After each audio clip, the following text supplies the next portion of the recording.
नमस्कार साथियों, aspirant IAS पर आपका हार्दिक स्वागत है।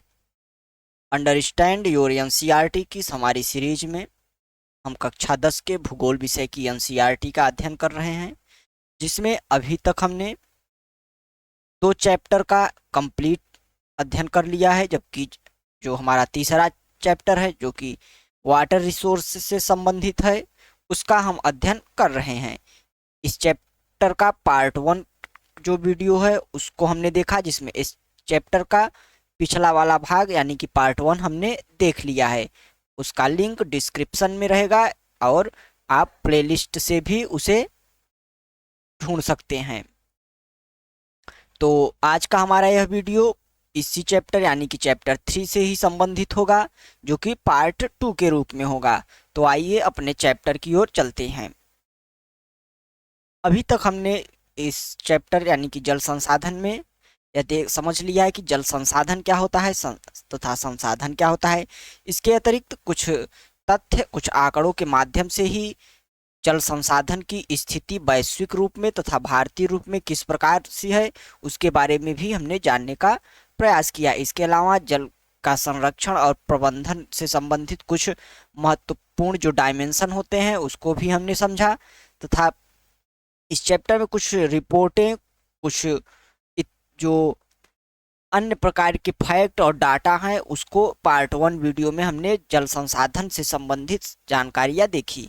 आज का हमारा जो यह वीडियो होगा वह चैप्टर 3 के पार्ट 2 के रूप में ही होगा, जिसमें हम आगे का जो चैप्टर में बचा हुआ हिस्सा है चैप्टर का उसको हम देखेंगे। तो आज के क्लास की हम शुरुआत करते हैं और चलते हैं अपने चैप्टर की ओर।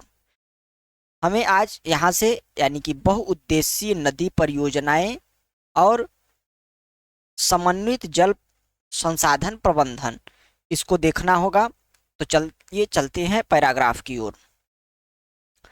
हम जल का संरक्षण और प्रबंधन कैसे करें?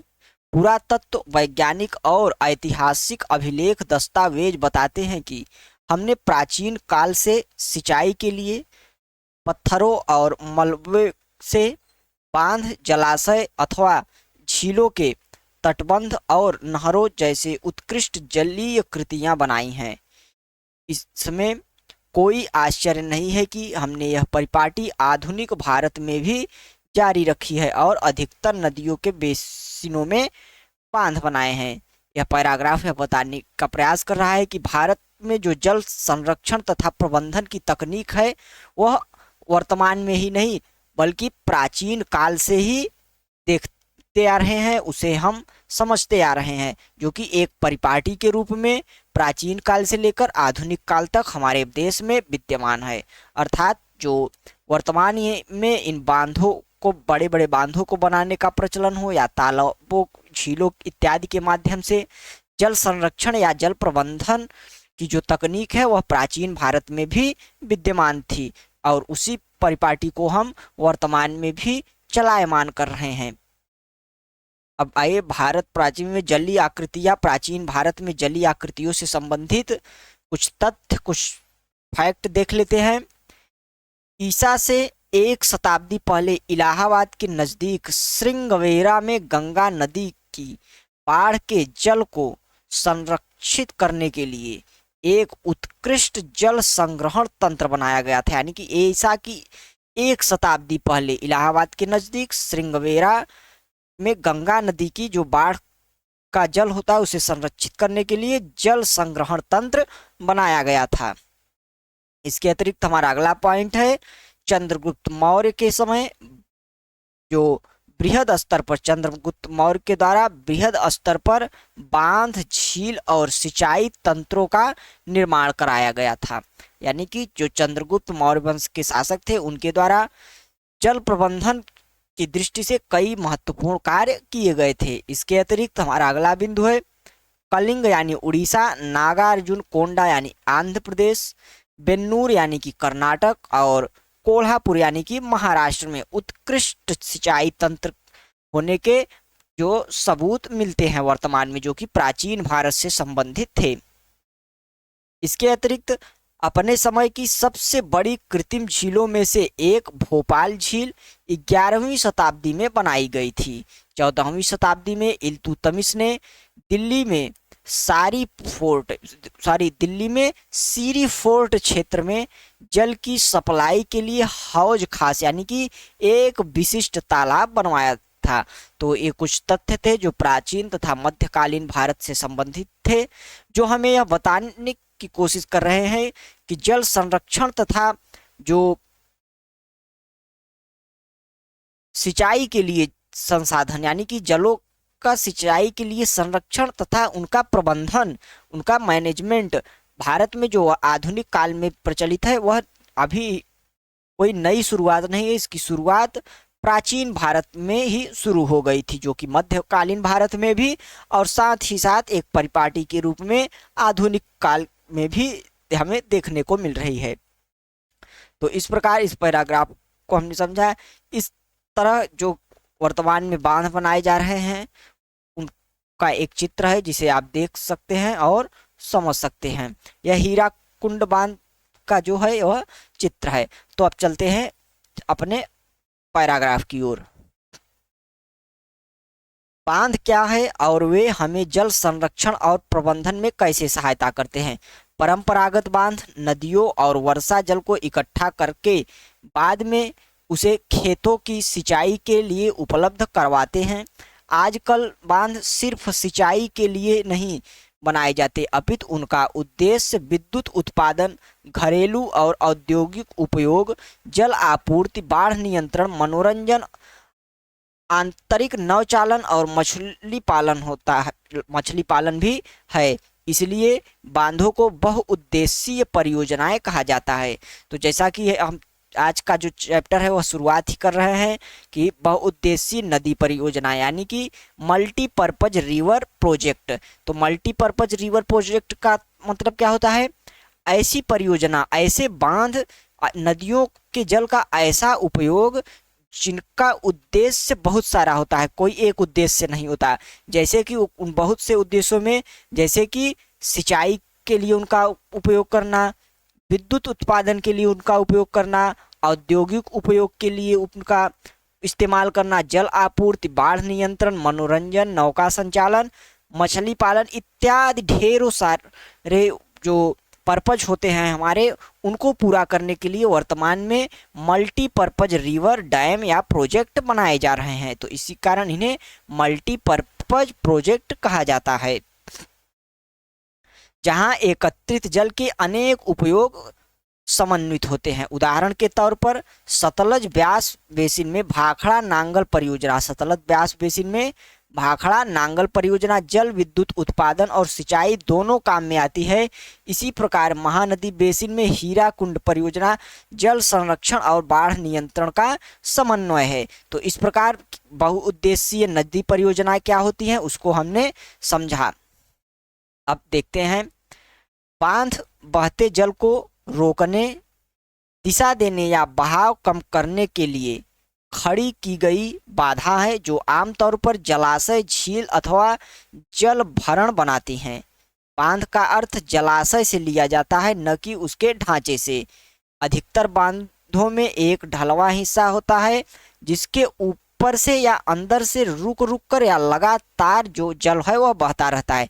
बांध का वर्गीकरण उसकी संरचना और उद्देश्य या ऊंचाई के अनुसार किया जाता है। संरचना और उसमें प्रयुक्त पदार्थों के आधार पर बांधों को लकड़ी के बांध, तटबंध बांध या पक्का बांध के अलावा कई उपवर्गों में बांटा जा सकता है।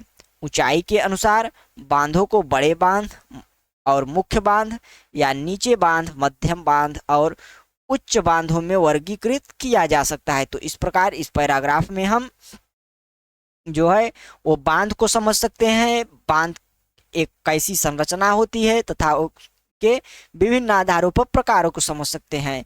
तो इस प्रकार इस पैराग्राफ में हम बांध को समझा। अब चलते हैं आगे। स्वतंत्रता के बाद शुरू की गई समन्वित जल संसाधन प्रबंधन उपागम यानी कि इंटीग्रेटेड वाटर मैनेजमेंट, जो वाटर रिसोर्स मैनेजमेंट अप्रोच पर आधारित बहुउद्देशीय परियोजनाओं को उपनिवेश काल में बनी बाधाओं को पार करते हुए देश को विकास और समृद्धि के रास्ते पर ले जाने वाले वाहन के रूप में देखा गया। यानी कि जो मल्टीपर्पज जो प्रोजेक्ट होते हैं उन्हें आधुनिक काल में स्वतंत्रता के बाद देश के विकास के रूप में देखा गया तथा देश के विकास को गति देने वाले पहियों के रूप में देखा गया। इसकी उपयोगिता को समझते हुए जो जवाहरलाल नेहरू ने गर्व से बांधों को आधुनिक भारत का मंदिर, क्या कहा? आधुनिक भारत का मंदिर। किसने? जवाहरलाल नेहरू ने। पंडित जवाहरलाल नेहरू ने बांधों को आधुनिक भारत का मंदिर कहा। उनका मानना था कि इन परियोजनाओं के चलते कृषि और ग्रामीण अर्थव्यवस्था, औद्योगिकरण और नगरीय अर्थव्यवस्था समन्वित रूप से विकसित जो विकास करेगी। तो इस प्रकार इनके इस कथन से हम जो मल्टीपर्पज प्रोजेक्ट हो या डैम होते हैं उनके महत्व को समझ सकते हैं। अब चलते हैं हम अपने अगले पड़ाव की ओर और देखते हैं कि आगे चैप्टर में क्या है। पिछले कुछ वर्षों से बहुउद्देशीय परियोजनाएं और कई बड़े बांध कई कारणों से परिनिरीक्षण और विरोध के विषय बन गए हैं। जैसा कि हम लगातार समाचार पत्रों में, खबरों में यह देखते हैं कि कई बड़े बांध कई राज्यों के मध्य विवाद का विषय बन गए हैं, जो कि एक चिंता का विषय है। और ये जो बांध होते हैं वह किन कारणों से विवाद का विषय बने हैं, इसको हम इस पैराग्राफ में देखेंगे। नदियों पर बांध बनाने और उनका बहाव नियंत्रित करने से उनका प्राकृतिक बहाव अवरुद्ध होता है, जिसके कारण तलछट बहाव कम हो जाता है और अत्यधिक तलछट जलाशय की तली पर जमा रहता है, जिससे नदी का तल अधिक चट्टानी हो जाता है और नदी जलीय जीव आवासों में भोजन की कमी हो जाती है। तो जिसका हम समझ सकते हैं कि जैसे यदि कोई इस क्षेत्र में एक ऊंचा बांध बना दिया गया और बांध बनाने के कारण जो जल होगा वह आकर जो जल का ये बहाव क्षेत्र होगा वह आकर यहाँ पे एक बड़े क्षेत्र में रुकेगा और उसके रुकने के कारण जो इधर से तलछट आता है वह इन्हीं क्षेत्रों में जमा हो जाएगा। जब इन क्षेत्रों में तलछट जमा होगा तो ये का जो तली होगा इस क्षेत्र का वह काफी टाइट हो जाएगा, यानी मजबूत हो जाएगा। एक तरीके से ऐसा होगा जैसे कि फर्श टाइप में बन जाएगा, जो कि जलीय जीवों के निवास के लिए उत्तम जो अनुकूलित अवस्था होगी वह नहीं रह जाएगी। तो इस प्रकार यह पारिस्थितिकी की दृष्टि से हानिकारक होगा। आगे देखते हैं। बांध नदियों को टुकड़ों में बांट देते हैं, जिससे विशेषकर अंडे देने की ऋतु में जलीय जीवों का नदियों में स्थानांतरण अवरुद्ध हो जाता है। बाढ़ के मैदान में बनाए जाने वाले जलाशयों द्वारा वहां मौजूद वनस्पति और मिट्टियां जल में डूब जाती हैं, जो कालांतर में अपघटित हो जाती हैं। तो इस प्रकार जो बांध बनाए जाते हैं उनके कुछ और ही नुकसान है, जैसे कि यदि मैदानी क्षेत्रों में किसी बांध का निर्माण किया गया तो उस क्षेत्र का एक विशाल भूभाग जो होता है वह जलमग्न हो जाता है और उस क्षेत्र में पाई जाने वाली भूमि, उस क्षेत्र में पाई जाने वाली वनस्पतियां आदि जो है वह जलामग्न हो जाती हैं, जिससे कि पर्यावरण को काफी क्षति पहुंचती है। बहुउद्देशीय परियोजनाएं और बड़े बांध नए सामाजिक आंदोलन जैसे नर्मदा बचाओ आंदोलन, जो बड़े बांध होते हैं और जैसे कि नर्मदा बचाओ आंदोलन और टिहरी बांध आंदोलन के कारण भी बन गए। जो बहुउद्देशीय परियोजनाएं हैं इनके विरोध में कई बड़े आंदोलन चले, जिनमें से नर्मदा बचाओ आंदोलन, टिहरी आंदोलन मुख्य थे। इन परियोजनाओं का विरोध मुख्य रूप से स्थानीय समुदाय के बृहद स्तर पर विस्थापन के कारण है। जो ये बहुउद्देशीय परियोजनाएं हैं इनका विरोध मुख्य रूप से जो स्थानीय समुदाय वहां पर निवास करता है लोकल लेवल पर, उनको विस्थापित किया जाता है, क्योंकि एक बहुत बड़ा क्षेत्र जलामग्न होने वाला होता है, जिससे वहां की भूमि, वनस्पति इत्यादि जो जल में है डूब जाती है, जिस कारण वहां निवास करने वाले लोगों को वहां से हटाया जाता है। विरोध के मुख्य कारणों में से एक यह भी रहा है। आमतौर पर स्थानीय लोगों को उसकी जमीन, आजीविका और संसाधनों से लगाव एवं नियंत्रण देश की बेहतरी के लिए कुर्बानी करना पड़ता है। इसलिए अगर स्थानीय लोगों को इस परियोजनाओं का लाभ नहीं मिल रहा है तो किसको मिल रहा है? शायद जमींदारों और बड़े किसानों को, या उद्योगपतियों को, और कुछ नगरीय केंद्रों को। गांव के भूमिहीनों को लीजिए, क्या वे वास्तव में ऐसी परियोजनाओं से लाभ उठाते हैं?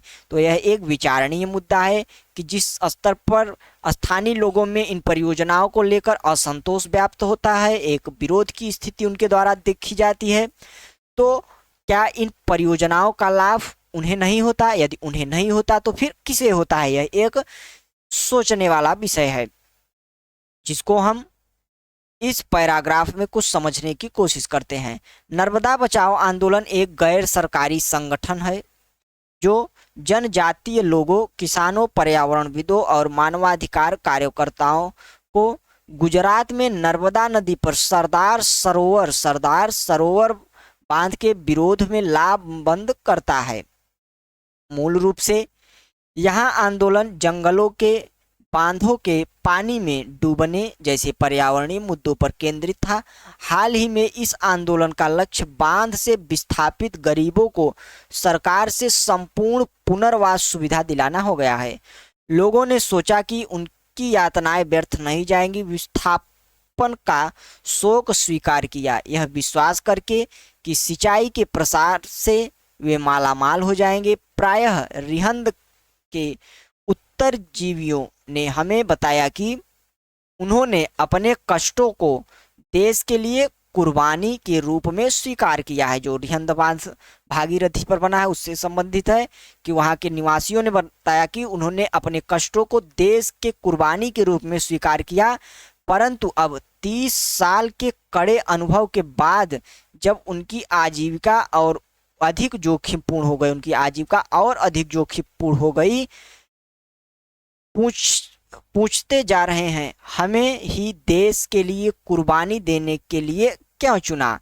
तो इस प्रकार यह एक जो पैराग्राफ है यह बता रहा है कि किस स्तर पर स्थानीय लोगों में इन परियोजनाओं को लेकर एक विरोध दर्ज कराया जाता है, एक दुख होता है कि किस प्रकार से ये परियोजनाएं जो कि बड़े बड़े शहरों को बिजली सप्लाई करने में, बड़े बड़े शहरों को जल सप्लाई करने में के लिए हमें ही कुर्बानी देनी पड़ रही है। तो इस प्रकार इन बांधों के लिए पर्याप्त विरोध तथा आंदोलन समय समय पर होते रहे हैं।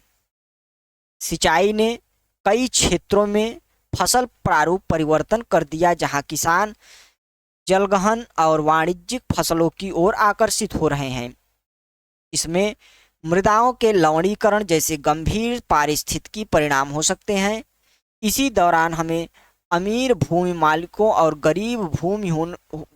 गरीब भूमिहीनों में सामाजिक दूरी बढ़ाकर सामाजिक परिदृश्य बदल दिया है। जैसे कि हम देख सकते हैं कि बांध उसी जल के अलग अलग उपयोग और लाभ चाहने वाले लोगों के बीच संघर्ष पैदा करते हैं। गुजरात में साबरमती बेसिन में सूखे के दौरान नगरीय क्षेत्रों में अधिक जल आपूर्ति देने पर परेशान किसान उपद्रव पर उतारू हो गए। बहुउद्देशीय परियोजनाओं के लागत और लाभ के बंटवारे को लेकर अंतर्राज्यीय झगड़े आमतौर पर होते रहे हैं। तो इस प्रकार जो बहुउद्देशीय मल्टीपर्पज जो डैम होते हैं, रिवर प्रोजेक्ट होते हैं, उनको हमने देखा तथा उनसे संबंधित कुछ चिंताओं को हमने देखा जो कि वर्तमान में महत्वपूर्ण रूप से उभर कर हमारे सामने आ रही हैं और किस प्रकार से यह पर्यावरण तथा स्थानीय जो समुदाय है उसके विस्थापन को लेकर एक चिंता का विषय बनी हुई है। इस प्रकार इस मैप में हम जो भारत में कुछ प्रमुख जल डैम है, मल्टीपर्पज प्रोजेक्ट डैम है, उनको देख सकते हैं। जैसे कि सतलज नदी पर बना यह भाखड़ा नांगल डैम, और ये सलाल प्रोजेक्ट चेनाब नदी पर बना हुआ है, सलाल प्रोजेक्ट, जो ये जो मैप है इसे ध्यान से देखिएगा, समझिएगा, इसके पैटर्न को समझिएगा, जो हमारी प्रीलिम्स परीक्षा के लिए अत्यधिक उपयोगी हो सकता है। इसके अलावा भागीरथी पर बना हुआ यह टिहरी बांध और ये नरौरा बांध यहाँ पर हम देख सकते हैं, जो कि अत्यधिक महत्वपूर्ण है। इसके अलावा जो चंबल नदी, उसके चंबल नदी पर एक कोटा बैराज बांध और राणा प्रताप सागर गांधी सागर बांध, इसको हम देख सकते हैं। इसके बाद नर्मदा नदी पर सरदार सरोवर बांध, जिसको लेकर काफ़ी विवाद देखा गया था, नर्मदा बचाओ आंदोलन चला। गोदावरी नदी पर ये प्रवरा बांध हम देख सकते हैं। कृष्णा नदी पर ये उसकी सहायक नदी कोयना पर कोयना बांध देखा जा सकता है। तुंगभद्रा पर ये बांध हमें देखा जा सकता है और कृष्णा नदी में आंध्र प्रदेश क्षेत्र में नागार्जुन बांध देखा जा सकता है। इसके अतिरिक्त छोटा नागपुर पठार के क्षेत्र में ये रिहंद बांध हमें देखने को मिलता है सोन नदी पर। इसके अलावा ये तिलैया और कोनार, पंचेत, मैथन इत्यादि ये जो बांध हैं इन्हें हमें देखने को मिलता है। इसके अलावा महानदी पर ये हीराकुंड बांध अत्यधिक महत्वपूर्ण इंपॉर्टेंट बांध है, जो कि हमें देखने को मिलता है। तो इस प्रकार हम देखते हैं। और दक्षिण भारत में हमें कावेरी नदी पर मेट्टूर बांध और पेरियार नदी पर पेरियार बांध देखने को मिलता है। तो इस प्रकार भारत की कुछ प्रमुख महत्वपूर्ण नदियों और उनके बांधों को हमने देख लिया। अब चलते हैं आगे। क्या आप जानते हैं कि कृष्णा गोदावरी विवाद की शुरुआत महाराष्ट्र सरकार द्वारा कोयना पर जल विद्युत परियोजना के लिए बांध बनाकर जल की दिशा परिवर्तित करने पर कर्नाटक और आंध्र प्रदेश राज्यों द्वारा आपत्ति जताए जाने से हुई। इससे इन राज्यों में पड़ने वाले नदी के निचले हिस्से से जल प्रवाह कम हो जाएगा और कृषि और उद्योग पर विपरीत असर पड़ेगा। तो जो कृष्णा और गोदावरी नदी जल विवाद है उससे संबंधित यह पैराग्राफ है। हम समझ लेते हैं कि सबसे पहले हम यह समझेंगे कि एक जो नदी अपने प्रवाह क्षेत्र से बहकर आती है उसका जो उद्गम स्थल होता है एक, और एक उसका होता है जहाँ पर वह मिलती है, जिसे हम मुहाना कहते हैं, और एक क्या होता है उद्गम स्थल। तो जो उद्गम स्थल की ओर पड़ने वाले क्षेत्र होते हैं, जैसे कि इन क्षेत्रों में, जैसे कि यदि हम मान लें कि कृष्णा नदी हो गई, तो महाराष्ट्र जो क्षेत्र होगा उसका यह बोला जाएगा क्या, अपर राइपेरियन, यह क्या बोला जाएगा, अपर राइपेरियन। इसके अलावा जो निचले क्षेत्र होंगे, जैसे कृष्णा नदी के संदर्भ में देखें तो जो निचला क्षेत्र होगा आंध्र प्रदेश का क्षेत्र, उसे क्या बोला जाएगा, लोअर राइपेरियन।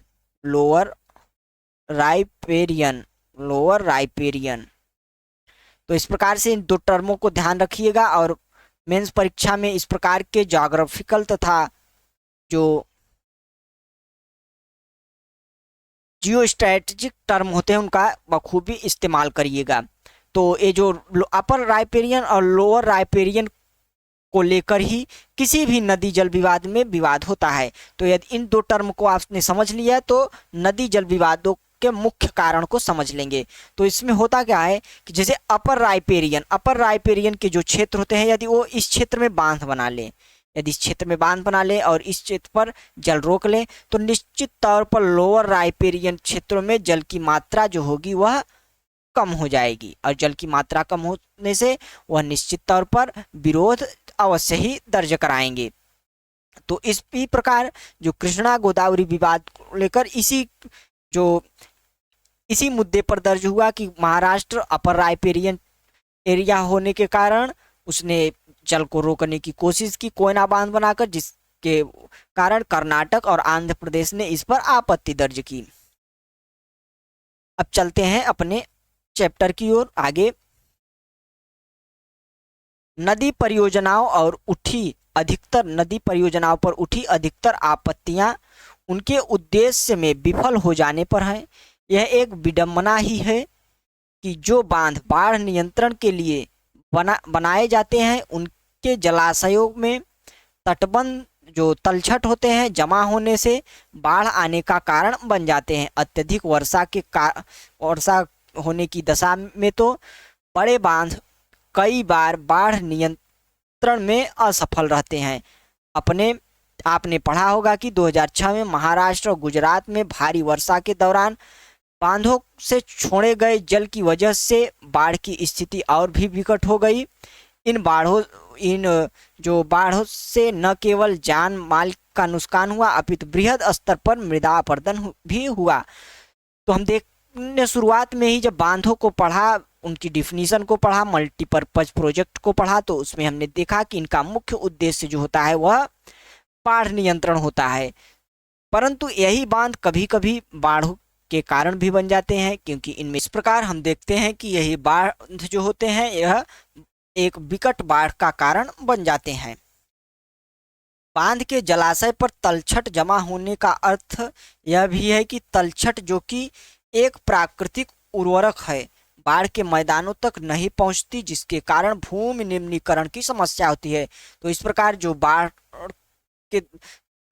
बाढ़ के दौरान जो होता है वह ये तलछट जो होता है यह मैदानी इलाकों में फैल जाता है, जिससे जलोढ़ मृदा का निर्माण होता है और जलोढ़ मृदा के निर्माण होने से एक उपजाऊ मृदा बनती है। परंतु जब यह बीच में इस जल को रोक लिया गया तो यह तलछट जो होता है वह इसी क्षेत्र में जमा रह जाता है, वह इस बाढ़ के मैदान में नहीं पहुंच पाता है और यहाँ पे ना पहुंच पाने के कारण इन क्षेत्रों की जो भूमि होगी वह निम्नीकृत हो जाएगी, जो कि एक बहुत ही विकट समस्या के रूप में विद्यमान है।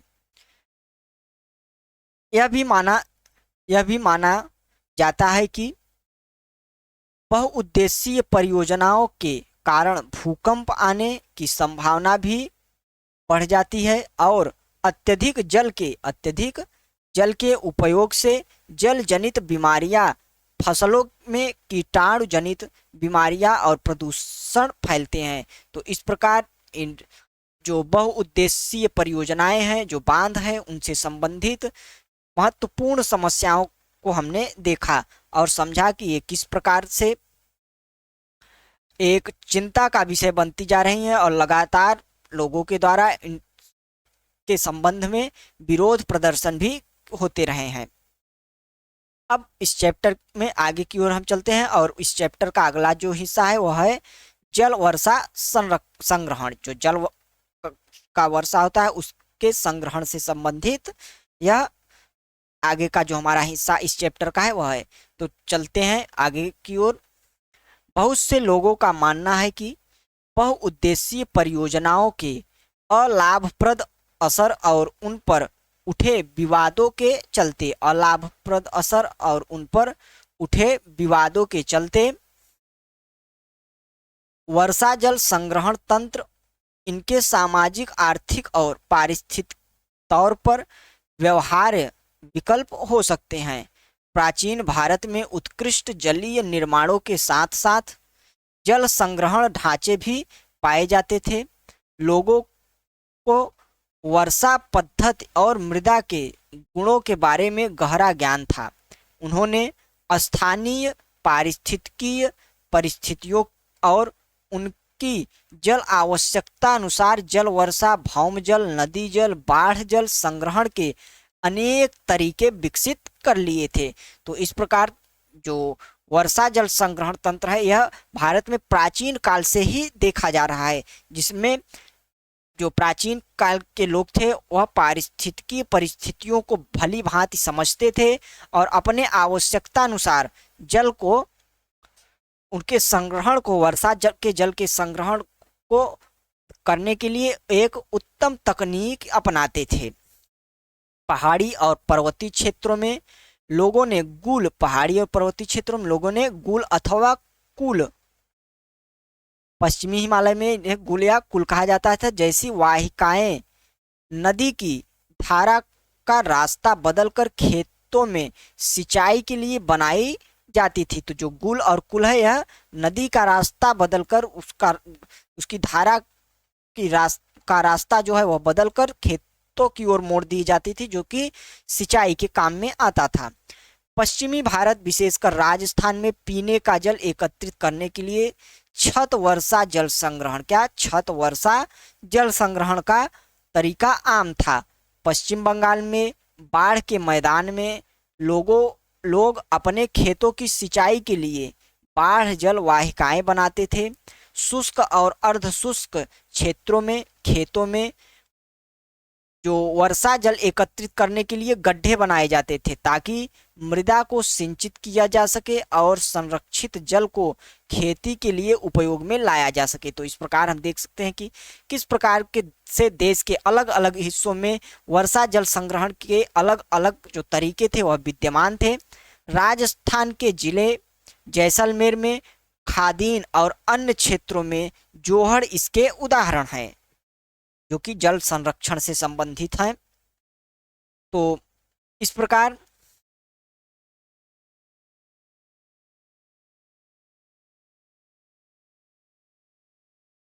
वर्षा जल संग्रहण जो है उससे संबंधित हम यहाँ पे देख लेते हैं कुछ बिंदु। पीवीसी पाइप का इस्तेमाल करके छत का वर्षा जल एकत्रित किया जाता है। रेत और ईंट प्रयोग करके जल का छनन यानी फिल्टर किया जाता है, जो जल का होता है उसका फिल्टर किया जाता है। भूमिगत पाइप के द्वारा जल हौज तक ले जाया जाता है जहां से इसे तुरंत प्रयोग किया जा सकता है। हौज के अतिरिक्त जल कुएं तक ले जाया जाता है। कुएं का जल भूमिगत जल का पुनर्भरण करता है, बाद में इस जल का उपयोग किया जा सकता है। तो इस प्रकार हम देख सकते हैं कि किस प्रकार जो है वह वर्षा जल संग्रहण की एक तकनीक भारत के विभिन्न हिस्सों में प्राचीन समय से ही विकसित थी। राजस्थान के अर्धशुष्क और शुष्क क्षेत्रों विशेषकर बीकानेर, जो फलोदी और बाड़मेर में लगभग हर घर पानी संग्रहित करने के लिए भूमिगत टैंक अथवा टांका जिसे बोला जाता है उसका उपयोग करते हैं। इसका आकार एक बड़े कमरे जितना होता है। जो फलोदी में एक जो उसका क्षेत्र फलोदी है उसमें एक घर में 6.1 मीटर गहरा, 4.27 मीटर लंबा और 2.44 मीटर चौड़ा टांका था। टांका यहाँ सुविकसित छत जल वर्षा संग्रहण तंत्र का अभिन्न हिस्सा है। टांका क्या है? यहाँ के जो छत जल वर्षा संग्रहण है उसको संग्रहित करने का एक संरचना है, उसकी एक संरचना है जिसे मुख्य घर या आंगन में बनाया जाता था। बेघरों की ढलवा यानी कि जो वे घर होते थे उनकी ढलवा छतों से पाइप द्वारा जुड़े हुए थे। छत से वर्षा का पानी इन नलों से भूमिगत टांका हुआ करते थे वहां तक पहुंचता था जहां से एकत्रित किया जाता था। वर्षा का पहला जल छत व नलों की सफाई के प्रयोग में किया जाता था, उसे टांकों में नहीं डाला जाता था बल्कि उसका उपयोग जो होता था वह सफाई के काम में आता था, इससे संग्रहित नहीं किया जाता था। इसके बाद होने वाली वर्षा का जो जल होता है उसको संग्रहित किया जाता था। टांका में वर्षा जल अगली वर्षा ऋतु तक संग्रहित किया जा सकता है। इसे जल की कमी वाली ग्रीष्म ऋतु तक पीने का पानी उपलब्ध करवाने वाला जल स्रोत बनाता है। जो वर्षा जल अथवा पालर पानी जैसे कि इसे इस क्षेत्र में पुकारा जाता है, वर्षा के जल को इस क्षेत्र में पालर पानी के नाम से जाना जाता है। प्राकृतिक जल का शुद्धतम रूप समझा जाता है। कुछ घरों में तो टांकों के साथ भूमिगत कमरे भी बनाए जाते हैं क्योंकि जल का यह स्रोत इन कमरों को भी ठंडा रखता था जिससे ग्रीष्म ऋतु में गर्मी से राहत मिलती थी। तो इस प्रकार राजस्थान के क्षेत्र में किस प्रकार से जो छत जल वर्षा संग्रहण का एक तकनीक टांकों के रूप में विकसित हुई थी उसके बारे में हमने समझा। इसके अलावा आगे देखते हैं कुछ रोचक तथ्य है उसको हम जान लेते हैं। मेघालय की राजधानी शिलांग में छत जल वर्षा संग्रहण प्रचलित है। यह रोचक इसलिए है क्योंकि चेरापूंजी और मासिनराम जहां विश्व के सबसे अधिक वर्षा होती है, जहां विश्व में सबसे अधिक वर्षा होती है, शिलांग से 55 किलोमीटर की दूरी पर स्थित है और यह शहर पीने के जल की कमी की गंभीर समस्या का सामना करता है। तो हम देख सकते हैं कि शिलांग जो कि मासिनराम और चेरापूंजी से महज 55 किलोमीटर की दूरी पर है, परंतु यह जो क्षेत्र शहर है वह पीने वाले जल की समस्या का गंभीर सामना कर रहा है। शहर में लगभग हर घर में छत वर्षा जल संग्रहण की व्यवस्था है। घरेलू जल आवश्यकता की कुल मांग के लगभग 15 से 20% हिस्से की पूर्ति छत जल संग्रहण व्यवस्था से होती है।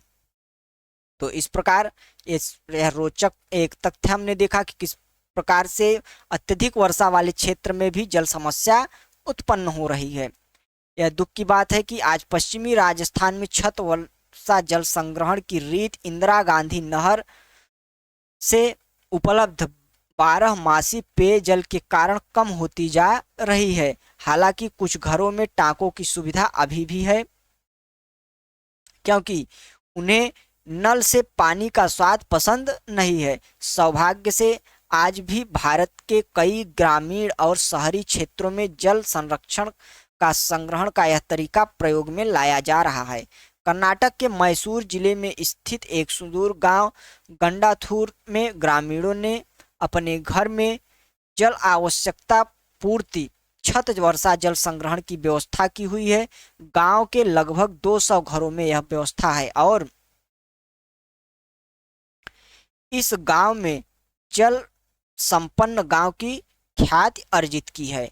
जहां प्रयोग किए जा रहे वर्षा जल संग्रहण ढांचों के बारे में अधिक जानकारी के लिए चित्र 3.4 को देखें, जो अभी वहां पे ऊपर ये चित्र बनाया है। इसके अतिरिक्त इस गांव में हर वर्ष लगभग 1000 मिलीलीटर वर्षा होती है, जहां 10 भराई के साथ यह संग्रहण दक्षता 80% है। यहाँ हर घर प्रत्येक वर्ष 50,000 मीटर जल का संग्रह और उपयोग कर सकता है। 20 घरों द्वारा हर वर्ष लगभग 10 लाख लीटर जल एकत्रित किया जाता है। तो इस प्रकार हम देख सकते हैं कि कर्नाटक का जो ये एक गांव है जिसको हम गंडाथूर के नाम से जानते हैं, उसमें किस प्रकार से छत वर्षा जल का संग्रहण किया जा रहा है। यह छत वर्षा जल संग्रहण का एक उदाहरण देख सकते हैं कि किस प्रकार से यह जल जो है वह भूमिगत इस बने संरचना में डाला जा रहा है, जो कि इसके माध्यम से नीचे जाएगा। तो यह एक अत्यधिक विकसित तकनीक है। इसके अलावा एक रोचक तथ्य यहाँ पर हम देख लेते हैं।